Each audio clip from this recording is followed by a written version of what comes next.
کہ اعظم رضی اللہ تعالیٰ عنہ کی زندگی کا مطالعہ کرے نا، یقین مانے تو آپ دیکھیں ان کی قرآن سے محبت کتنی۔ حضرت ابی بن کعب یہ بیان کرتے ہیں کہ میں عموماً عشاء کی نماز آپ کے پاس ہی پڑھا کرتا، جب سارے لوگ چلے جاتے سیدنا فاروق اعظم مسجد میں بیٹھے ہوتے تو میں بھی بیٹھا ہوتا تھا، مجھے پتا تھا انہوں نے مجھے بلانا ہے تو میں بیٹھا ہوتا تو مجھے آواز دیتے ابی ادھر آؤ یار، تو کہتے ہیں میں حاضر ہوتا ہے، جی لبیک امیر المؤمنین حکم فرمائیں۔ ابی یار میرا دل کرتا ہے کہ میں تم سے قرآن سنوں۔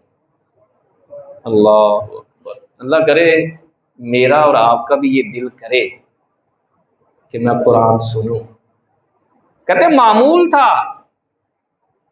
بس اوقات ایسا ہوتا کہ آپ کئی سارے قراء یعنی قاریوں کو بلاتے، محفل ہوتی، 10 سپارے یہ قاری صاحب پڑھے، چلیں جی اللہ اکبر 10 سپارے پڑھے جا رہے ہیں، دوسرے قاری صاحب آپ 10 سپارے پڑھے۔ صحابہ کہتے ہیں اگر درمیان میں کچھ تھکاوٹ سی محسوس ہوتی تو آپ فرماتے ٹھہر جو ابھی تمہیں تازہ دم کرنے کا انتظام کرتا ہوں نا۔ نعت خان کو کھڑا کر کے کہتے چل بھئی آپ نعت مصطفیٰ سنانا شروع کر دے، سارے تازہ دم ہو جاتے، پھر کہتے چلو بھائی یہ قرآن کے 10 سپارے جو رہ گئے یہ بھی سن کر ہی گھر جاتے ہیں۔ کیا حسین منظر یار، کیسی پاکیزہ محفل۔ اللہ خیر کرے ہمارے ہاں تو جب قاری صاحب تلاوت کر رہے ہوتے ہیں نا محفل میں، ہوتے 2-4 آدمی ہیں اور وہ 2-4 بھی بچے ہی بیٹھے ہوتے ہیں، ہم نے آخر پہ آنا ہوتا ہے۔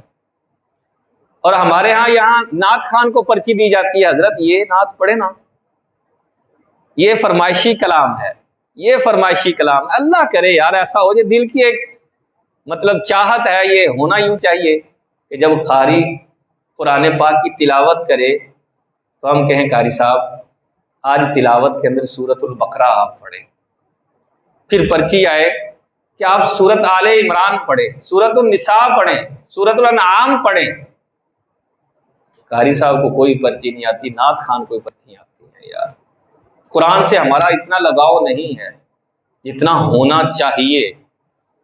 حضرت ابی بن کعب کہتے ہیں کہ میں نے پڑھنا شروع کیا، سیدنا فاروق اعظم رضی اللہ تعالی عنہ سن رہے ہیں، ایک سورت ختم ہوئی تو میں نے آنکھیں کھول کے نا دیکھا کہ کیا کر رہے ہیں۔ اللہ اکبر، کہتے ہیں کہ میں تھوڑی سی آنکھ کھول کے دیکھا تو ٹپ ٹپ آنسو جو ہے وہ گر رہے ہیں اور داڑھی مبارک تر ہو گئی ہے۔ کہتے ہیں پھر میں نے آنکھیں بند کی، میں نے پڑھنا شروع کیا، پھر اس وقت آنکھ کھلی جب اذان فجر ہوئی۔ اللہ، ساری رات قرآن پڑھا، کہتے ہیں لطف اتنا آ رہا تھا، قرآن پڑھنے میں مزہ اتنا آ رہا تھا، رات گزر گئی پتہ ہی نہیں چلا۔ میری اور آپ کی بھی رات اسی طرح گزرتی ہے شاید جاگتے ہوئے اور موبائل پر۔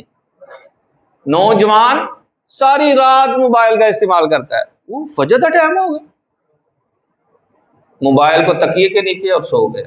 اب وہ یقیناً اٹھ نہیں سکتا، اس لیے کہ گناہ کا بوجھ ہوتا ہے، وہ اس کے اوپر ساری رات اپنے اوپر گناہ کا بوجھ لادتا رہا، ڈالتا رہا، اب کیسے اٹھ سکتا ہے؟ اس کی نحوست ہوتی ہے، اس لیے پھر کہتے ہیں فجر ٹائم نہیں اٹھیا جاتا یار، بڑی مشکل ہو جاتی ہے، نہیں اٹھیا جاتا، الارم بھی لگاتا ہوں، آنکھ کھل بھی جاتی ہے پھر بھی نہیں اٹھا جاتا۔ کہیں پیچھے یہ وجہ تو نہیں ہے کہ گناہ کا بوجھ جو ہے وہ اوپر ڈل گیا۔ اور قرآن سے سیدنا فاروق اعظم کو کیسے